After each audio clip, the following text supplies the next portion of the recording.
This UCSD TV program is presented by University of California Television.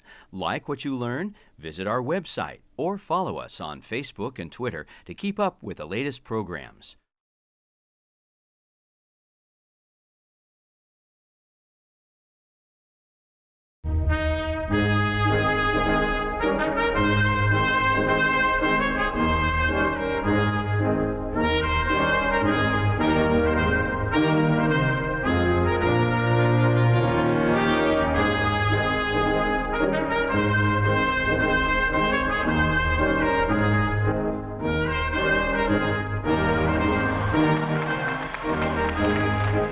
So we are honored today to have Professor Younus here as our keynote speaker. Please give him a big hand. He is known worldwide for pioneering the concept of microcredit and establishing the Grameen Bank to help impoverished people start their own businesses. His achievements in innovative thinking, in innovative banking led to the global microfinance movement, which has helped millions of people around the world.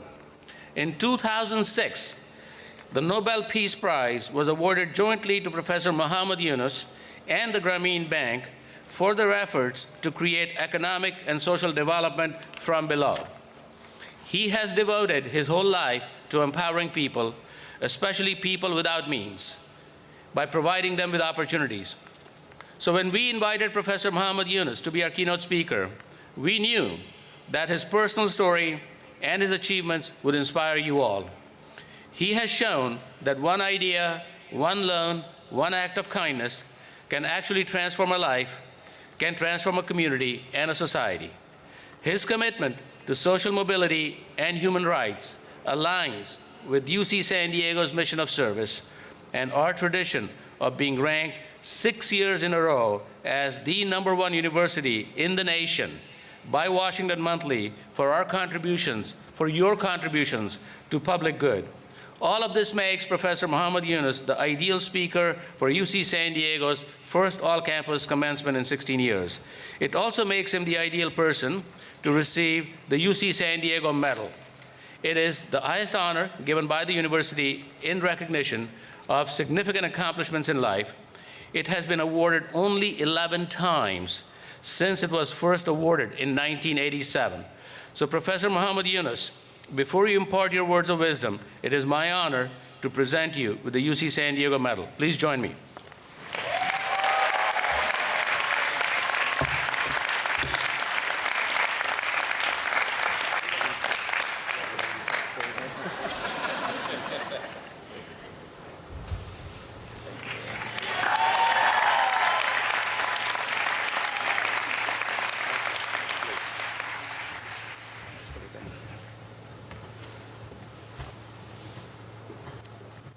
Thank you, Pradeep, for the honor that you gave me right now, and also for inviting me for this thrilling occasion to meet all these young people here. Congratulations to all the UC San Diego graduates, and also congratulations to the parents and the friends who are attending this memorable occasion this morning. I came here all the way from Bangladesh. So I have to give you the greetings from the other side of the planet. So I come almost halfway coming here. And it's worth it.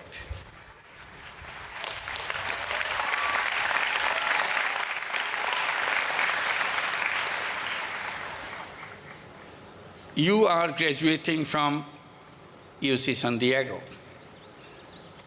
This is a special privilege. You remember how many young people in the world don't have a chance to go to school? How many of them can't make it to college? And those who get to college never make it to finish it. And you're privileged, not only you went to college, you went to UC San Diego, one of the most prominent universities, top universities in the world. You just heard from the chancellor. So this privilege that you have to remember, and you have to ask yourself what use you're going to make of it. That's the important thing. Preparing for life is one part, and using that preparation is another part. So that's the question I'll be raising with you, and probably you'll be raising with yourself, to beginning today, to making sure you make good use of it. And my journey began in the campus of another university back in Bangladesh, in Chittagong University. And Bangladesh is full of problems, as you can imagine. And when I went back after finishing my PhD here, it was extreme kind of problems in the country. And I felt that I'm a lucky person that I'm from Bangladesh. I was born in Bangladesh. It has so many problems. If you lift a finger, you can touch hundreds of problems right around you. And that's exciting for a young person, to look at those problems and see what I can do about it. There are so many of them, I can do something about it. And I wonder, if I was born in a country where there's no problem, what would have happened to me? Every time I think about it, I feel I'll be bored to death. I wouldn't know what to do with myself. There's no problem. So this is how I reacted to it, and I didn't wait for any prepackaged solutions. I always tried to do in my own way. I look at a problem, I try to figure out the solution on my own, in my own way. I didn't wait for anybody else to help me. When I saw the problem in the village about the loan sharking, it's a kind of age-old problem everywhere in the region, everywhere in the world.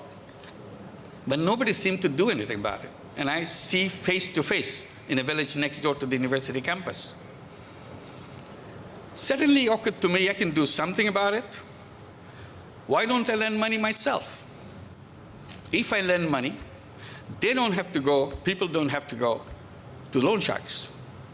Then the problem is solved. What's the big deal? So I started lending money out of my own pocket. There's a very tiny amount of money needed. And I saw how eagerly they were coming to me to borrow that money so that they don't have to go to loan shark. And that was the beginning of something which I never dreamt of would happen. Creating something called microcredit. And started lending money, it just expanded, created a bank out of it. It started in 1976. We converted it into a bank, formal bank, in 1983. And it became a nationwide bank. And the thing that we do became known as microcredit, microfinance, and every other country wanted to imitate that, follow that. Today in Bangladesh, the Grameen Bank, the bank that I created, has over 8.5 million borrowers, mostly women. 97% of them are women, destitute women who joined Grameen Bank.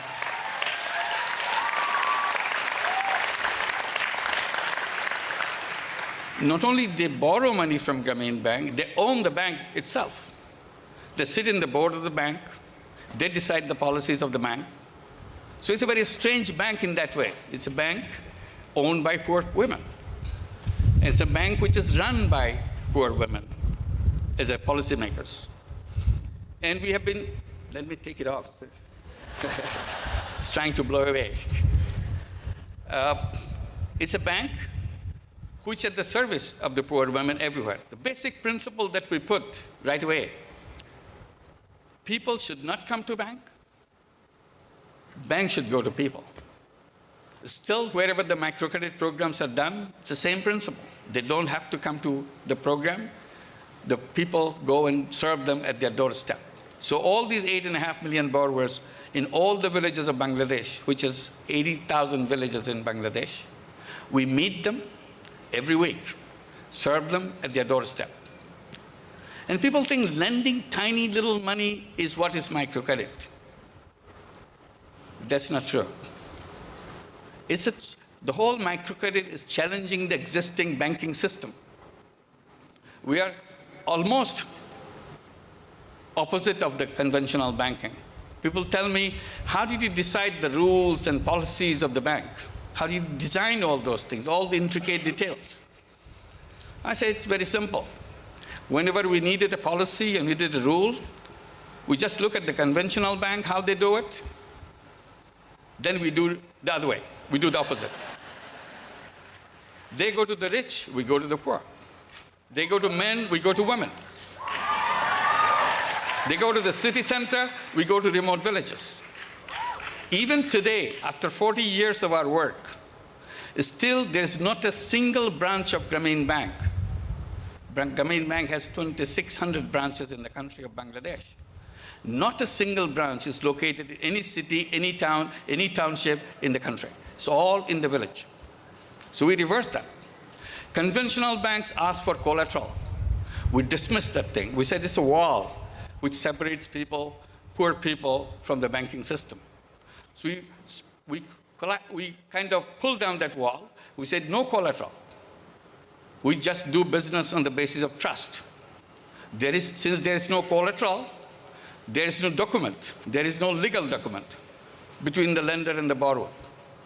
Since there is no legal document, there is no lawyer. There's no lawyer in our bank.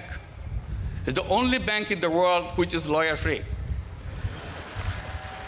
You can walk in anytime and ask for a loan, provided you are a poor person. Only thing you have to substantiate very satisfactorily that you are extremely poor. Again, this is the reverse of the banking system. In the banking system, you have to explain how rich you are, and then they give you money. And their rule is, the more you have, the more you can get. So we reversed the entire banking system. Today, almost half the population of the entire world is deprived from the banking services. We wanted to fill that, since it's not impossible to do that. So the whole thing began because I tried to do something in a way I thought it will be a solution for the people to stay away from the loan sharks. Now that became a challenge to the entire banking system, because most of the problem we created in the world is because of the banking system. Take the case of wealth concentration. All the wealth of the world is concentrated in few hands. 99% of the wealth of the world is owned by 1% of the population. If you reverse it, 99% of the population of the world own only 1% of the wealth of the world. That's not a good world. That's a challenge to you. How do you reverse it? That's what you have to think. Because this is not sustainable. Each day it's becoming worse. So if you keep on doing exactly the way we do it, tomorrow there'll be 99.5% of the world owned by less than 1% of the population of the world. And it will get worse day after tomorrow. So that's a challenge we have to take and make it the other way. And we continue to look for those solutions. We look at the problems that the poor people face, many problems, health problems, education problems, sanitation problems, you name it. Every time I see a problem in the village that I work in, I try to address that problem by creating a business. And I created a business after business because there are so many problems. So I keep on creating businesses to solve those problems. And people say, why are you doing that? Why? You must be making a lot of money by doing this business. I said, no, I don't make any money out of these businesses. Then why do you run businesses? Because then my answer is I enjoy it. So they can figure out, how can one run business without making money for himself? And he says he enjoys it. I said, is there any law in the country that if you decide not to take profit from the company, you'll be punished for that? I said, there is no law. So I'm just taking advantage of it. I don't take the profit out of the company. The entire company is devoted to solving problems. Then I realized, again, I'm challenging something else, the whole concept of business itself. There's only one concept of business in the whole world, business to make money, personal money. And I said, no, I don't want to make personal money. I want to solve problems. And I started calling these kind of businesses as social businesses, and defined it by saying it's a non-dividend company to solve human problems. And I continued to create those things. And gradually it became very noticeable. Some big companies wanted to do business with us. We agreed to do that. Among the many things that I created as a social business, I'll just give one example out of many in Bangladesh. Bangladesh doesn't have much of electricity. Villages don't have electricity. They have solar, they have just lamps, kerosene lamps. And 22 years back, I thought, why don't we bring solar energy in Bangladesh?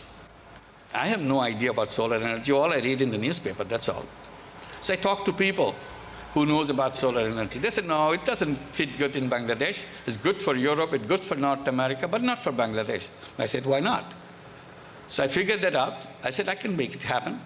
I created a business, created a company called Grameen Shakti or Grameen Energy. And it started selling solar home system in the villages. In the beginning, it was extremely difficult to sell 4 or 5 solar home system per month, but we never gave it up. We continued. 20 years later, we were selling 1,000 solar home system per day. It became a huge business, a social business. Today, we have more than 2 million households in Bangladesh with solar energy. It became so popular through our company that other people came in, NGOs came in, companies came in to sell solar home system. In total, today, more than 4 million homes in Bangladesh are served by solar energy, just out of nowhere. So this became largest off-grid solar system in the whole world. So this is what it can.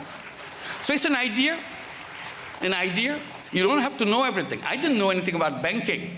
And people tell me, what is the best thing that happened that you could create Grameen Bank? I said, best thing that happened to me, I never took a course in banking. I didn't have to learn anything about it. Since I didn't know anything, I could do anything I want. Sometimes not knowing the details is a blessing. You can figure it out yourself. And when you figure it out, it will be different than what is in the book. So don't give up on something that you don't know. Always take advantage of it. Make sure it happens. I mentioned lots of big businesses are doing business with us. They are interested in social business. I'll just give one example. We have done many, like with Danone, with Veolia, with BSF, McCain of Canada. The one from the US, we do the business joint venture with Intel Corporation. What we have done, we are very worried about the maternal death in Bangladesh. So out of Intel Corporation's collaborations, we designed a part of bangles. The bangle which will give you 2 things. One, give you the signals or alarm when the air quality in the home, in the house that you're working, goes above a certain level, because fume hurts the pregnant women and their baby. So we wanted to check, because one of the cause of death in Bangladesh, major cause of death in Bangladesh, is the air quality inside the kitchen. So we want to address that. So this bangle, this beautiful piece of ornament, if you look at it, nobody will suspect that you're wearing very high-tech ornament in your hand. That gives you an alarm bell as soon as the quality of the air goes above a certain level. And it gives you a voice message. You get out of the house, open all the windows and doors until you have a better air quality and you come back. Then also it gives voice messages. This is the 5th month of your pregnancy. These are the symptoms that you will feel. If you feel that way, it's okay. This is normal. Don't worry about it. If you have symptoms like this, press this button, we'll get in touch with you. So this is a communication. This is a kind of giving advice to young women. We are trying to make more and more into that bangle so that nobody has to die at childbirth. It's a common thing all over the world. The women die at childbirth because they don't know it was a risky pregnancy. We are trying to identify the risky pregnancies. So we continue to do that. One of the major problems that we face, the children of Grameen families, their parents are illiterate. We wanted to make sure all the children go to school. So it became part of Grameen Bank's program to encourage their parents to send the children to school. And we achieved 100% enrollment by the children of Grameen families. And then they came to college.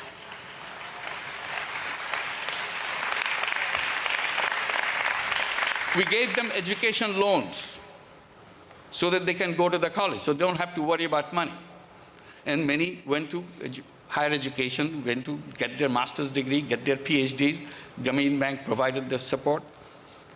Then it created a problem.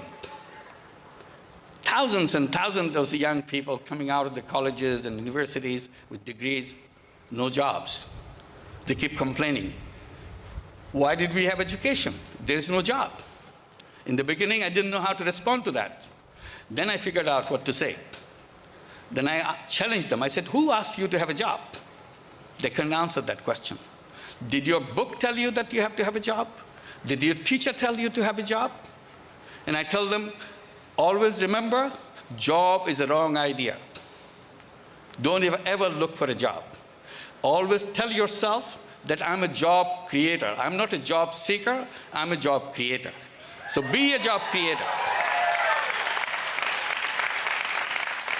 This is a fundamental thing that remained with me. I believe that all human beings are born as entrepreneurs. And we are told, go the wrong direction. Look for jobs. I said, human beings are packed with unlimited creative capacity. And if you take a job, that's, in most of the cases, that's the end of your creativity.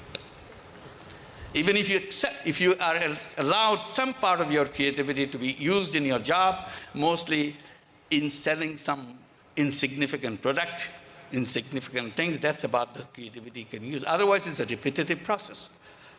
A human being who is full of energy, full of creative capacity, taking a job, sacrificing the totality of this creativity, and rest of the life and kind of stay in a little corner of their creative life. So I said, don't ever dream of that. Be a creative person, become an entrepreneur. So in order to make it happen, so what we did, we created a social business fund and asked every young person, come with a business idea. And once you come up with a business idea, we invest in your business. We become your partner. We invest all the money that you need. And it's a joint venture between you and us. Make it successful, return the money we gave you. We are a social business. We are not interested in your profit. We are a problem-solving business. So we solve your problem. We put you on the orbit. You go wherever you want to go. And they love it. Initially, we started with hundreds. Now we have thousands of them coming with business ideas. And hopefully, there will be multiples of thousands very soon, and every month. Everybody turns themselves into entrepreneurs. People say, even they were arguing that, oh, some of us may not be entrepreneurs. I said, look, that's not true. Look at your mother. Your mother is a Grameen Bank borrower. She started with a tiny loan, $30, $20. And she turned herself into an entrepreneur. If millions of these women, illiterate women, can become entrepreneurs, what good is your education if you're looking for jobs and then sit idle, say, I am unemployed? No human being should remain unemployed. So one of the things, unemployment is totally artificial concept, created by our wrong thinking. When we came to this planet, we are not sitting around in the caves saying that we are unemployed. We are not sending job applications from cave number 5 to cave number 10. Do you have a job? We are natural entrepreneurs. We are go-getters. We are problem solvers.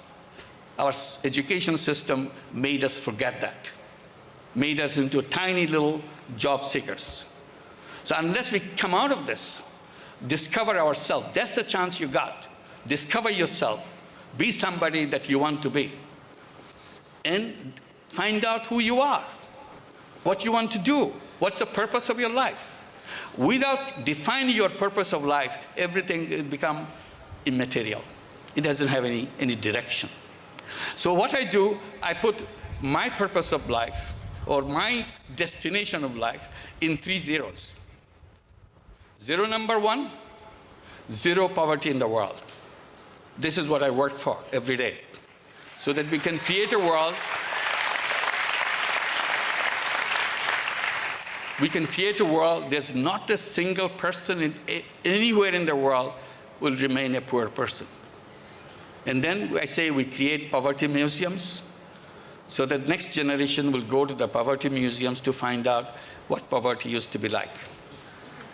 And that's a goal. It's a doable goal. There's nothing wrong with human being. Only system put us in the wrong direction. So we have to undo that system which pushed us into the wrong direction. We have to fix the financial system. We have to fix the education system so that we discover ourselves, our worth. We unleash our energy, unleash our creative capacity, rather than become job seekers. The education system should not end with the job application. Education system would end with the grand ideas about creating a new world. Zero number 2, for me, zero unemployment in the world. Again, I say there is no reason why anybody anywhere in the world should be unemployed. Why anybody in the world should be on welfare. Why anybody in the world just be homeless. There's no reason whatsoever. The same human quality exists in every single human being. Third zero is zero net carbon emission.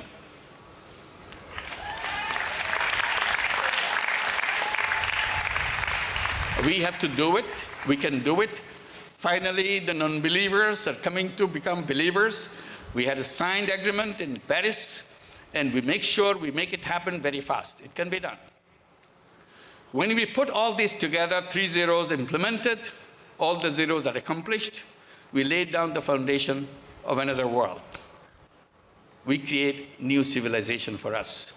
The old civilization that we are going through is not something take us out of the problems that we got, because our thinking is wrong. Our formulations are wrong. So we have to reformulate. We have to create a new civilization which coming out of the civilization which based on personal selfishness, the civilization based on greed. We have to get out of that selfishness and get out of that greed and create a civilization based on human values. That's the challenge you have. And we can make it together. That's the challenge. We take it, and that's what is worthwhile going to UC San Diego and make it happen. Thank you very much. Thank you.